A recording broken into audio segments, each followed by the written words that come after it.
La journée d'action face au risque est une initiative gouvernementale qui vise à diffuser la culture du risque et de la résilience auprès de l'ensemble des publics. À cette occasion, en ce 13 octobre, journée dédiée à cette sensibilisation, revenons sur les principaux risques naturels en Occitanie et particulièrement le risque inondation et comment chaque citoyen peut s'en prémunir. L'Occitanie est une région soumise à de nombreux risques naturels. Elle est concernée par l'ensemble des aléas naturels rencontrés en France métropolitaine, tels que les inondations, les feux de forêt, les avalanches et bien d'autres risques naturels encore. 76% de la population régionale réside dans une zone soumise à au moins un risque naturel majeur, et cela représente 4,3 millions d'habitants. Le risque inondation est le risque majeur en Occitanie, et je rappelle à cet égard qu'1,6 million d'habitants, soit plus d'1 habitant sur 4, vit dans une zone exposée au risque d'inondation par débordement de cours d'eau. 70% de la population exposée habite un des 4 départements du littoral. La population de passage est également exposée au risque d'inondation. Elle est plus vulnérable car moins informée du risque encouru. La prévention des inondations en Occitanie nécessite évidemment des mesures et actions. Il faut nous organiser pour faire face à ce risque. Pour protéger les personnes et les biens contre les inondations, l'État, les collectivités se mobilisent fortement et mettent en place plusieurs mesures de prévention et de surveillance. Les plans de prévention des risques inondations, les PPRI, sont élaborés par les préfets de département.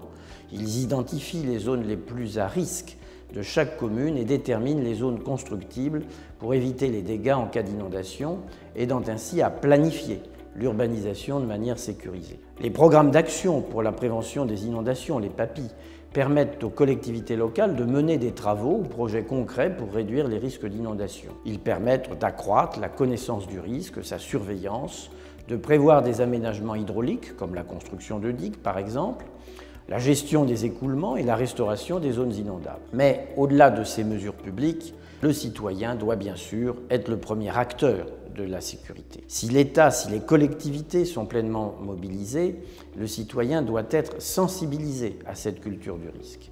Il est fondamental que chaque citoyen connaisse les bons comportements à adopter avant, pendant et après un événement. Pour vous informer, il existe notamment le service Vigicru, qui mesure en temps réel les niveaux des principaux cours d'eau et permet d'avertir la population en cas de risque de crue.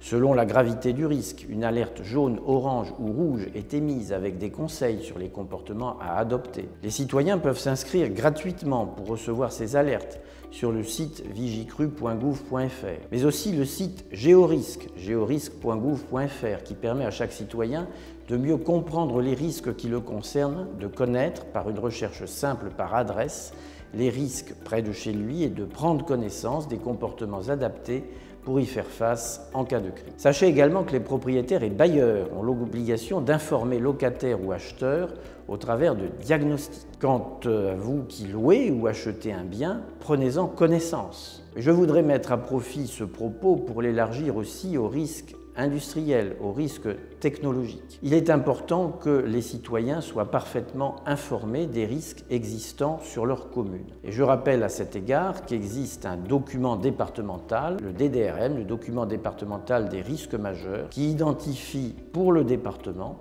la totalité des risques naturels ou technologiques qui s'y trouvent. Et ces risques ont vocation à être déclinés dans un document communal, les DICRIM, documents d'information communale sur les risques majeurs, et qui sont disponibles en mairie. Informez-vous, chers concitoyens, tenez-vous informés des risques qui peuvent exister sur le territoire communal ou sur les lieux sur lesquels vous vous trouvez. Pour vous préparer, une fois que vous êtes bien renseigné sur les risques qui vous entourent, pensez également à préparer un kit d'urgence contenant de quoi vivre pendant quelques jours, nourriture, eau potable, médicaments, trousse de premiers secours, vêtements chauds, lampes. Il vous permettra d'être autonome en cas d'évacuation ou de mise à l'abri dans votre domicile. Parce qu'un citoyen bien préparé est un citoyen mieux protégé, ensemble face aux risques, agissons.